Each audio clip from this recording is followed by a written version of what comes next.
Good afternoon, Westwood, and welcome to the Wolverine Report, episode 31. Joined, as always, by my co-host, Evan Cardimino, our technical director, Charlotte Lynch, Marie Fiscaldo on social media, and I'm Morgan Donahue. And folks, today we have a fantastic episode for you. The captains of your 2025 baseball team, Drew Donegan, Jonathan Bertone. Guys, how are you? And thanks so much for joining us. Doing good. Thank you for having us. Yeah, thank you for having us. Absolutely. Guys, spring season is an exciting time of year. The weather's getting nice. We made it through another winter. Winter brutal up here. Glad we don't have to shovel anymore. Yeah. Knock on wood. But baseball, America's pastime. There's nothing better, and especially Westwood too. We love calling the games and seeing you guys out there. 1 week from today is the first day of tryouts. How excited are you guys for this upcoming season?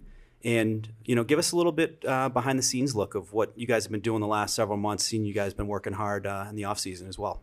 Yeah, we're super fired up for this season. We got a good core group of guys coming back. We lost some valuable pieces, but that's just more motivation for us this year to have a good season. I'll let John talk about what we've been doing to prepare.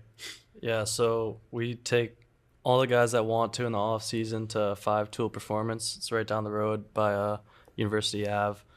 And we just get as many swings in as possible. We started live ABs after Christmas break, which is where the pitchers can throw to hitters and hitters can get real pitches thrown at them. I think that's really valuable for everyone. I love it. And you guys, captains, how much of an honor is that, to be picked to lead this upcoming year's team? Yeah, it's a super cool honor to be named a captain by my coach and teammates. But along with that, everyone on the team also plays a role where we have the captain name, but at the end of the day, everyone on the team has to be a captain if you want to have a good season. You look at last year, there were so many seniors who weren't captains, but they were still able to play in a captain role, and they had a good positive influence on the younger guys as well. Yeah, 100%. It's a huge honor. And, like Drew said, just because we're captains doesn't mean we're the only ones leading the team. We're going to have, a bunch of guys, seniors, juniors, even the sophomores this year, like Brent Senjic, Patrick Hunt. All the guys need to step up and lead because there'll be games where, me and Drew don't have our best stuff and we're kind of down in our emotions a little bit. And other guys need to pick us up, and we expect them to do the same. So. Yeah, you mentioned, Drew, a few minutes ago that, you lost a lot of players on the team, worth mentioning guys like Elliot Harris, TVL MVP last year. But who are some of the younger guys that, for people who are watching this baseball team this upcoming season, that we should keep an eye out for that are really stepping up you've seen in the practices early on? Yeah, definitely you got to mention Brendan Senjic. Started every game as a freshman, played unbelievable in the playoffs. And playing shortstop too. That's not something easy to do. He's the big one to look out for. I think he'll have a huge sophomore season. Patrick Hunt's another one to look out for. He was freshman last year, got some real good action pitching. He's been working religiously all off-season pitching. I think he'll have a phenomenal year. There's also a core group of freshmen that have a real good shot at making the team. And I think all those players could have a huge, huge impact for us. Yeah, 100%. Especially the sophomores, they're going to need to be huge. And even the seniors coming back that didn't get much time last year, Danny Leahy, Jack Endy, those guys are going to come up huge for us. Yeah, I remember calling a bunch of games, and Senjic was an impressive player. He had that walk-off versus Ashland. What I like about him, he's got a short swing. He's not trying to swing for the fences. He's getting singles, and sometimes – I feel like that is lost in high school. Everyone wants to hit the long one, But the singles, you keep adding those up. That's how you win games, and that's part of, the culture for baseball is good foundational, baseball where there's a lot of mental into, the how you guys, handle things. First and third situations. There's always a plan. There's always, an understanding of what you guys are trying to accomplish. If you got to have someone on third and it's a tight game, what are the decisions that are going to be made there? And I love that because every game there's a game plan. And a question I have for you guys, you're talking about some of the underclassmen that were contributors. You guys were underclassmen contributors yourselves. I believe you were hurt your freshman year? Sophomore. But you made it as a freshman. And John, you've been starting ever since you were a freshman. How much confidence did you guys get going into sophomore and junior years because of the at-bats and in playing as an underclassman, and being able to develop that as a young person on that team to say, hey, I'm good enough and I'm going to be a contributor to this team. How much confidence did you gain from playing early? Yeah, there's definitely a huge aspect of that goes into it. I mean, as a younger guy, I had also a bunch of huge upperclassmen surrounding me that were able to help me with that, like keep me calm down during the times when I was playing when I was younger. And guys like Sean Garvin, Kevin Hurley, Danny Sullivan, all of them, they're just able to just they were in my position at one point, so they know how it feels. They know how to settle me down, and then you take everything you learn from them and you just keep passing that forward. Yeah, and even last year for me, Alex Dayton was a really huge piece in getting my confidence up, because I was sitting right in the heart of the order, and he would always he would see me doubting myself on deck and stuff like that, and he would just remind me, hey, you're good enough, you're better than these kids, just trust your work that you put in, and that's huge. And Drew, this is not your first time as a captain this year. You sat in this chair just a few months ago as for a football captain.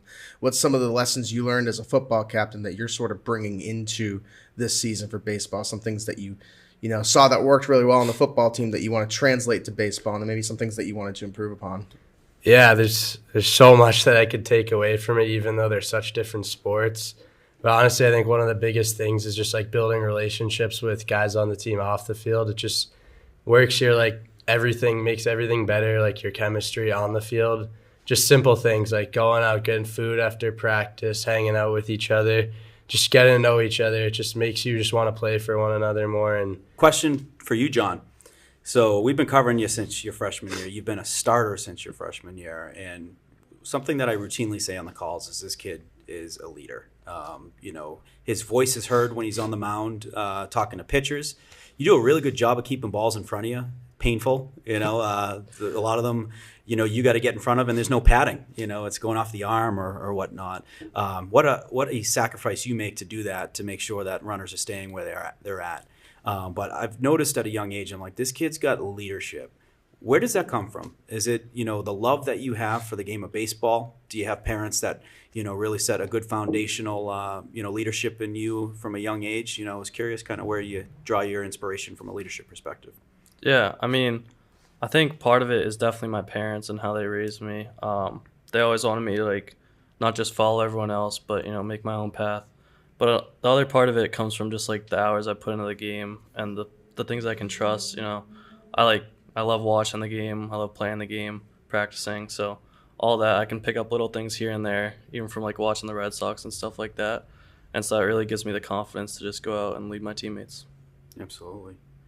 One of the questions, and I love how you brought up a couple of years ago, because it's going to segue into the question I have now.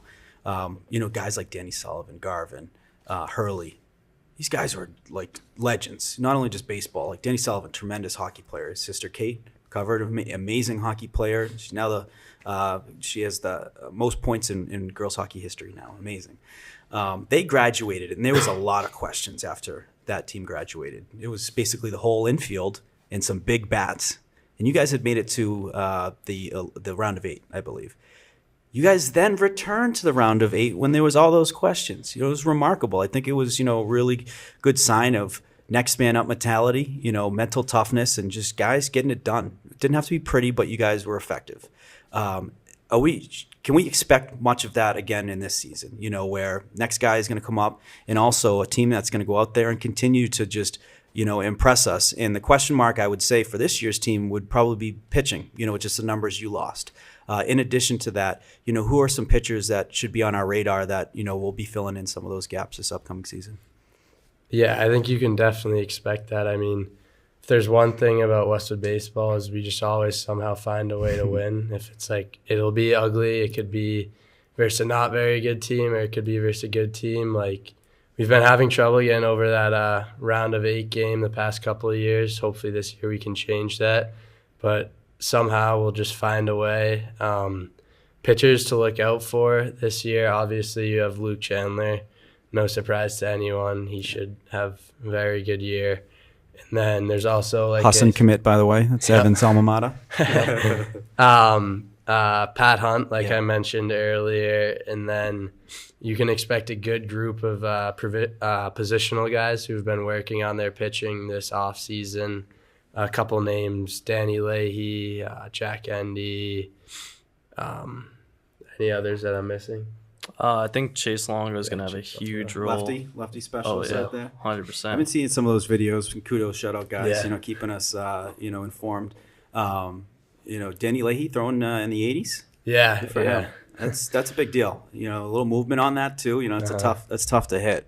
But that's the essence of Westwood baseball is just next person up. And I think it also is fueled by the culture of Coach Whalen. What an amazing coach. I had him as a baseball coach. Been in the system 26 years. Like what an amazing role model too to have.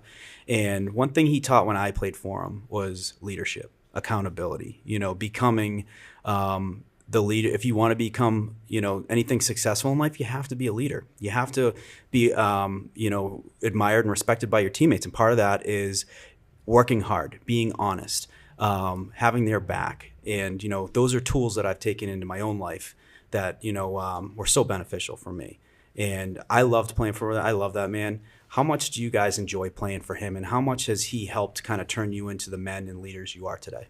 Yeah, I mean this with no disrespect to my other coaches because I've had so many good ones, but honestly, I've never had a better coach than Coach Whalen. Just the way that he's able to connect with players, and he can be Mr. Nice, funny guy, but if you get Whalen on a bad day, you want to be straightened out because he'll snap on you, he'll coach you with tough love, but he really just wants the best for all of his players. And as good as a coach he is, he's an even better person. Like he wants all of us to be good young men and lead us into whatever comes next in our lives. And he's done a really good job with that with all the kids that I've played with who've graduated, gone on to other things. Yeah, 100%. Obviously, he's there to win. That's why they brought him in. But on the other side of things, he always makes sure we know that he wants us to be like good men once we graduate. Yeah. That's his main goal. Yeah, it's not about the wins or the losses at the end of the day. It's about what we're going to be in like 20 years, 30 years. How will we look back on this team? He wants us to look back like, oh, that was a really fun team. Maybe we didn't win the state championship, but I had the most fun I ever had playing baseball. Oh, and we had Mark Zarther on over the summer, and one of the questions he asked is, Coach Whalen still there? And it's typically one of the first questions I get asked by alumni. And we're at more games than anyone, throughout the season. And I'd say that the person who was at the second most was him. The love he had for this town. We were at the Holliston game, freezing cold rain. Just wanted to make sure you guys recovered. And the story of that game was told. Who do I see on the sidelines in the freezing cold Wales? And I also heard he was out at the Longmeadow field hockey game in the playoffs. Like legend. But to be able to learn from someone like that and to become a leader. And when you do get yelled at, like it's deserved. It's deserved. But also I want to talk about some of the assistants as well. You guys got to have some legendary assistants. You have Coach Coranto as well as Coach Hoff. What is it like to play for those guys, and how much do you enjoy playing for them as well? Yeah, I think it's super fun just because you have Coach Hoff and Coach Q, big age gap there. But it's funny to see the different generations, but it really blends and mixes very well. They've been doing it for, I don't even want to know how long, but I know that they've been coaching together for forever. And they're not afraid to bounce ideas off each other. If they want to do this, do that, and the other person's not afraid to say no, they're not afraid to say yes. And that's why they've worked so well together. And along the whole coaching staff, Wales included, they work super well together. Yeah, and I think not a soul doesn't like Hoff. Yeah, he's just the most likable guy out there. Funny at practices. We always joke pretty soon he's not going to be able to make the walk to third base, but everyone loves him. He works with the pitchers, makes sure communication's good between the pitchers and him. And with Coach Coranto, I'm actually getting a chance to coach with him. I coach his son. Awesome. On the Northeast Gators club team. And it's just so much fun working with him because he breathes the game, baseball and hockey. He's just all over it. So Hoff, I watched a couple times, and he held guys on third, and it was the right move. Like, he's so in tune with that. It was tremendous. I mean, because it can win you and lose you games. Mm-hmm. And the next it was actually the Senjik. One of them was the Senjik walk-off. Mm-hmm. He held whoever, it might have been Dayton. Yep. And then there was another person on second. So the single scored 2 to get the tie and the win. But did you guys have him as the middle school football coach? I did. Yeah. Yeah. Like, what a great guy, like doing that as well. And now Jim Von Hughes like helping coach, and he was a legend, that I played for. But really, really cool to have those guys in this town. Yeah, definitely. Super cool. Looking back at last year, one of the games that Morgan and I covered that was interesting for us when we're talking about Coach Whalen was the Walpole game. He played against his son Paul, and I know he got the better of Brian in that. So, Walpole is one of the best teams in the state.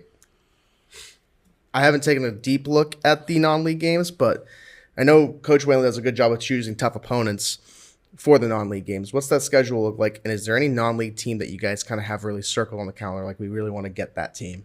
Yeah, I mean, Whalen, as you said, does a super good job of scheduling tough competition in the non-league to get us ready for the tournament. Right now we have Walpole scheduled twice. Wow. So that one's definitely circled. They got us in the regular season and in playoffs last year, so that's one that we really want to get back. And then we also have Braintree and what was the other? We're in like a little tournament on Memorial Day, so we play Braintree, and then if we win, we play the winner of Plymouth North and BC High. And then if we lose, we play the loser of that game. But should be pretty good. Obviously, you got to circle the team that knocked you out last year. Yeah. Didn't get KP back last year, but I think we have them at home this year. Yeah, that's another. We lost to them in the round of 8 2 years ago. So we have both King Philip and Walpole circled. We want to get those back. Rumor has it, did he make a mound visit when Paul was up at the plate a couple of years ago? I didn't see anything last year, but I heard a funny story that it was like mid at bat, quick mound visit. I believe that is true. Yeah, that is hysterical. I actually I played with Paul club baseball growing up. He's a really good kid, but when it comes to playing with Coach and Paul, if anyone thinks Coach Whalen's giving him any free ones, you can trust me, he's not. They those two want it more than anyone else does that game. So. Yeah, it was awesome. His wife Lori was in the crowd, and she's an amazing lady. She's a Westwood High grad, 1991. Yeah. She was an amazing athlete. She was the captain of the soccer team, her senior year, and comes from a great family in Westwood. One thing I remember about last year's team, there was some like rainouts and like reschedules, and you guys had to play like a lot of games in consecutive days. Talk about that. What was the amount of games that you guys played in a row to make sure you made that cutoff before the playoffs? Yeah, that was crazy. We ended up playing 5 games in 5 days. It was every single day of the week. It was tough. I think we went 2-3 that week, and that was how we were rolling in the playoffs. So there was a sort of a big question mark. Our ranking dropped from like 4 down to 8, I want to say, and we knew that like it was now or never. There's no guaranteed game in the playoffs, even though we were favored. So it was over Memorial Day weekend. Coach Whalen always gives us that weekend off to just reassess. We got back the next week, and it was just like start fresh, because you're not going to change the past. So just focus what we have now. Focus with what we have now, and that helped us make a decent run in the tournament. Yeah, it was a heck of a run. I remember we did the Marblehead game. Yep. That was a great one. And tough pitcher. You guys put out a tough pitcher. And that's the thing, is every team has a stud pitcher, and you're going to see them, throughout the playoffs, which kind of brings me back to the Tri-Valley League. Every, year or so, there's always a stud. Someone who's throwing 90s, someone who's throwing low, mid-90s. When I played, there was this kid, Pat Bresnahan, out of Dover Sherborne, who's throwing mid-90s, gets drafted, goes to Arizona State. There was Jim Cassidy out of Medway, and Wales will know these guys. I'm going to drop Harvey Krupnick's name, too, with classic, legendary Holliston coach. He used to drive his Jeep up to the dugout, park it right there, and he'd be in full uniform. This guy coached for like 30 years. So you talk to a Westwood grad, you talk to Jim Fabiano, 1976, and he goes, oh my God, I haven't heard that name in years. But this is like a fun league to play in. So when it comes to like names and players that like are that caliber, some kids on Medfield a couple years that got drafted, who are some of those names in the TVL that, are getting kind of recognition outside of just, the league teams? Haven't done too much looking into the teams this year. I know like my freshman year there was Jack Cropper, who was getting a lot of MLB scouts. He ended up going to Northeastern. Yeah. And Medfield was really good that year. Jack Collins, Scott Donahue. But yeah, we don't really like to look too much into one particular player because in baseball anything can happen. Yeah. Player has a down day. Like the best players fail 7 out of 10 times. So you really got to watch the whole lineup. Can't take a pitch off. Yeah, I agree 100%. Like he said, we sort of try not to focus on what other teams are doing. We just play our game, Westwood baseball, and if they have a guy that's going to go play Division I, go play in the MLB, because there has been guys, even with when I was a freshman, we played a kid who was drafted. It's like, all right, that's nice, but let's roll with what we have here, and I'll take my guys over yours any day of the week. Got to win a game. Yep. And that's what comes first and foremost. TVL a little bit different now. You now have Medfield and the TVL small. Over the years, from my perspective, it looks like Norwood and Hopkinton have kind of been that rival for you guys. Do you see them both as equal rivals, or is one really a bigger rival in your eyes than the other? It's a tough question. It really changes every year, honestly, I feel like, just because of the players who's coming in and out. I think this year we really have Hopkinton circled on the schedule.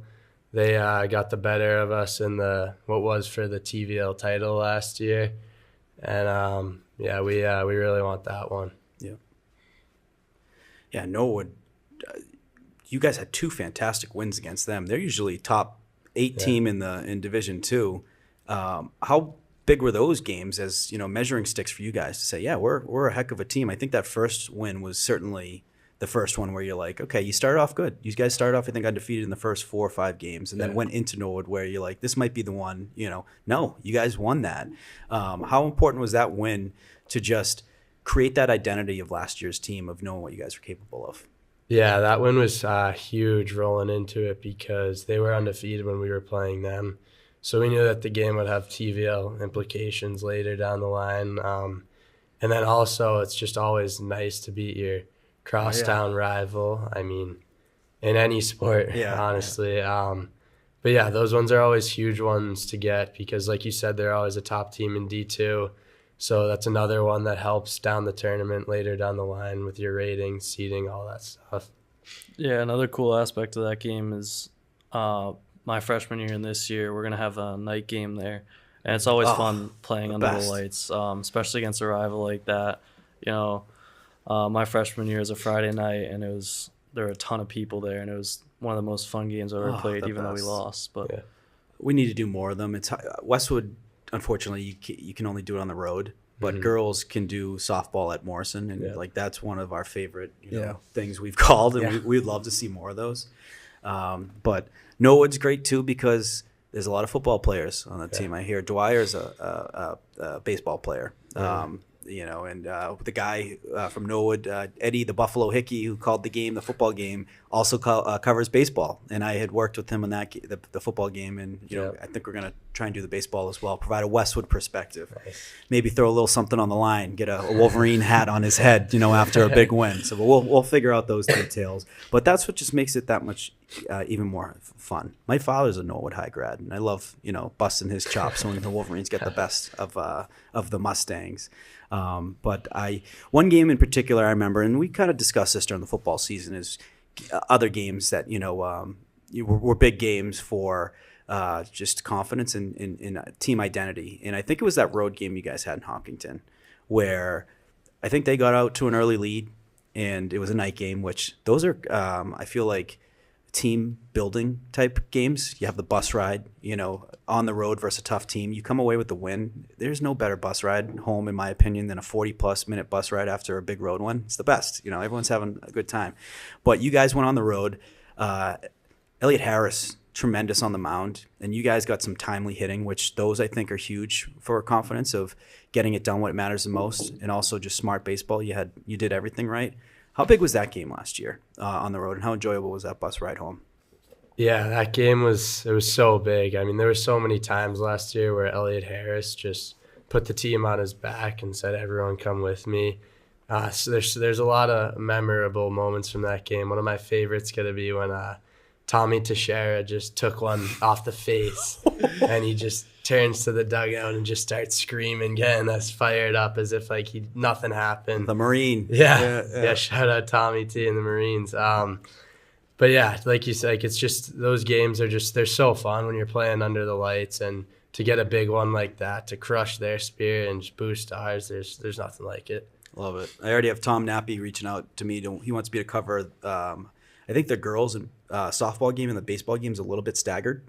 I think like one is like an hour and a half after like the other. So he wants me to go out there and he wants me to actually kick off one of them while he's doing the other. Like, we'll figure it out, but I got to make it out for at least the Norwood or the Hopkinton game.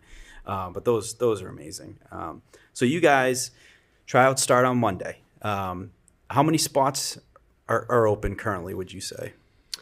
So realistically, there's probably about anywhere between 3 and 6 spots, but there's a lot of talent, so you never know. There's not like a real like true cap where amount of kids that you can take. So I think we'll just see where the cards line up, but I'd say somewhere around that 3 to 6 range. Yeah. And I have 2 follow-up questions to that. One being, for any underclassmen or freshmen, what can they do going into Monday's tryouts to earn a spot?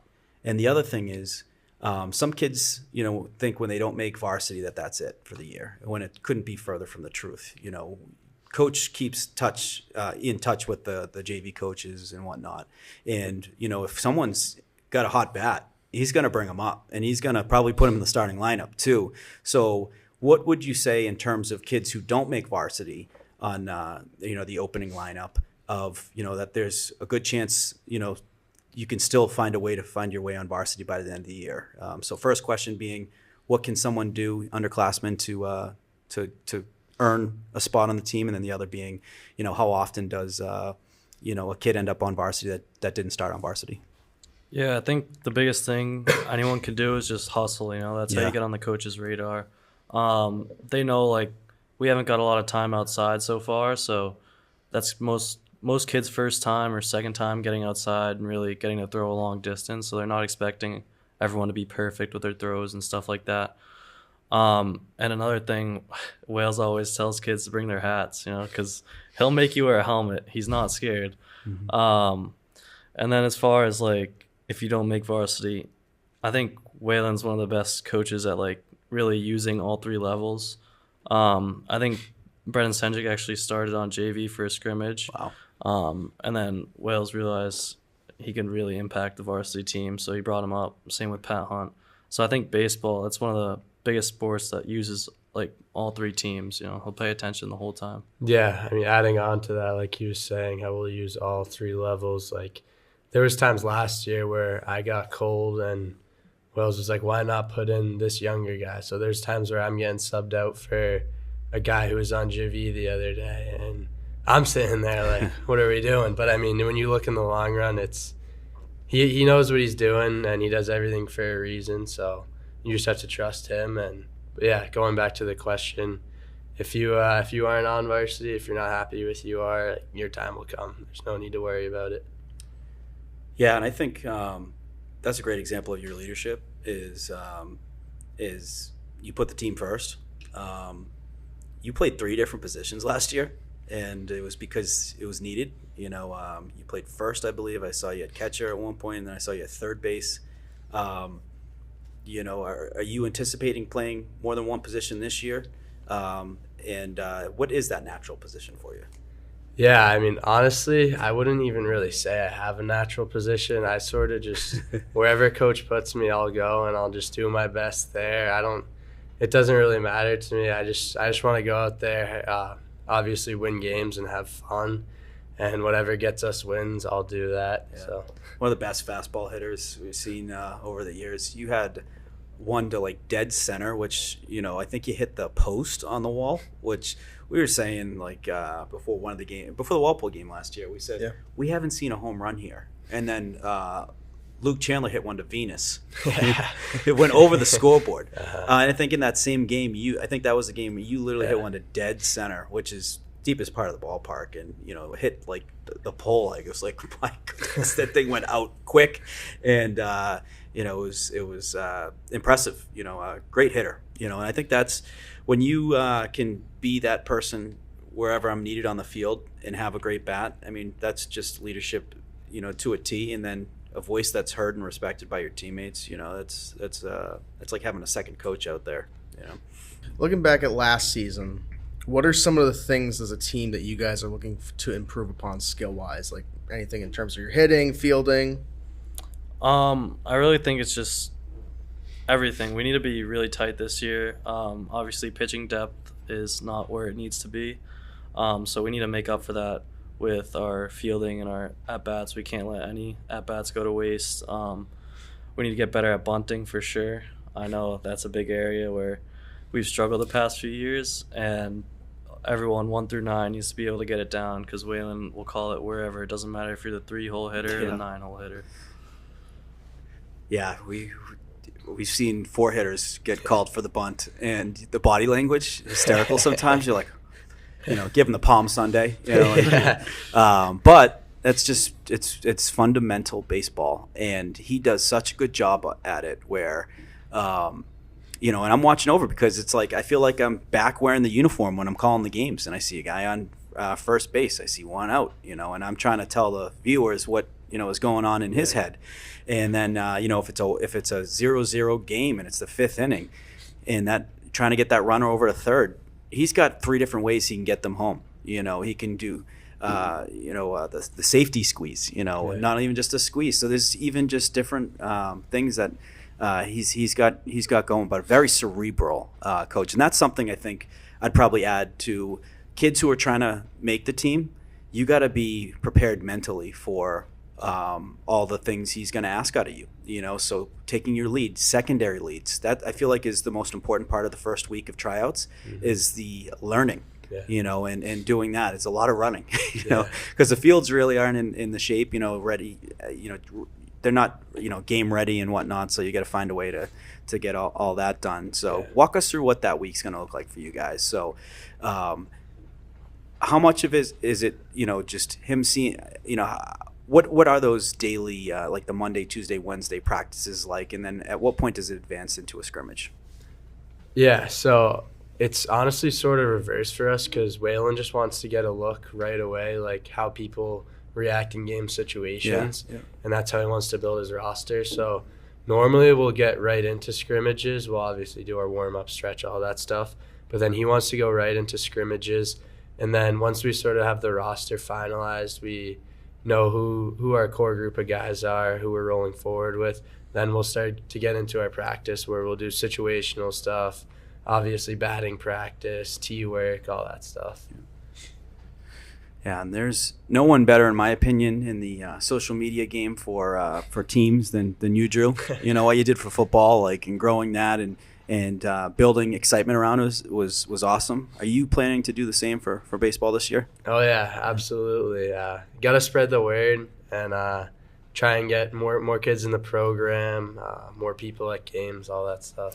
And how has the Den's presence been over the years at baseball? It's kind of one of those unique sports, not like you're in a gym, you know, and when they do come, they're kind of lingering down the left field line. Have they been, you know, if you have to give them a score 0 to 10, where are they at, and is there room for improvement? Oh, they're definitely at a 0 for baseball games.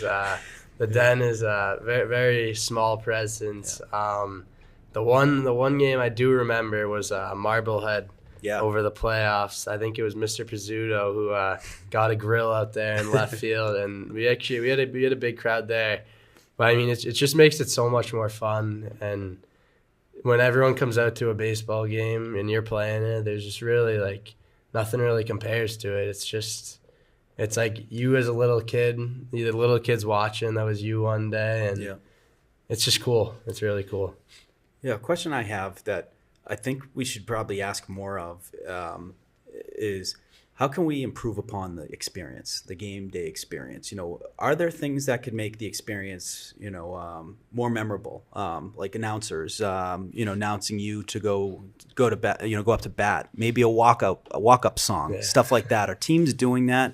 If so, like what are things that you think could, continue to build on the program? Because I think, hey, those are things that make it fun. And the goal is let's make it fun and get people to come to the games. I think like the whole announcer idea is really cool. We had that for our round of 8 game against Walpole and Natick, and that was really cool. The music between innings. I think the walk-up song's a little bit out of Will's feed. Yeah, I don't think he's gonna allow that.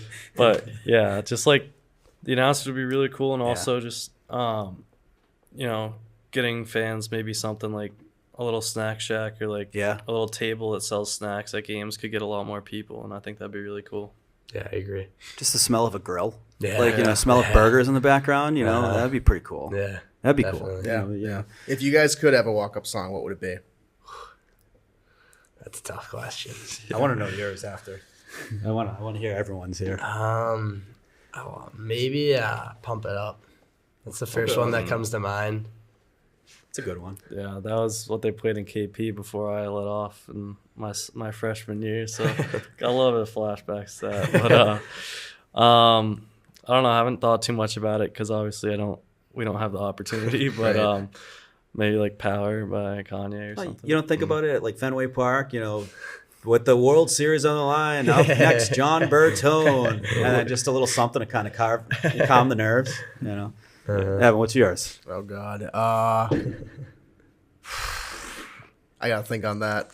I've thought long and hard on this one. I would go with Travis Tritt. It's a great day to be alive. When they start off like, I got rice cooking in the microwave, and I feel like that would warm me up. If I didn't have that, Shane Victorino's during the playoff when everyone was like, every little thing's gonna be all right. Yeah. That was awesome. That's cool. Yeah, so, you gotta have a big crowd for that one. Oh yeah, because you need people to kind of contribute in the background. Yeah, but the great day to be alive with Travis Tritt, such a positive, like, all right, I'm ready. You have a bad day and you put that song on and you're like regrouped. Yeah.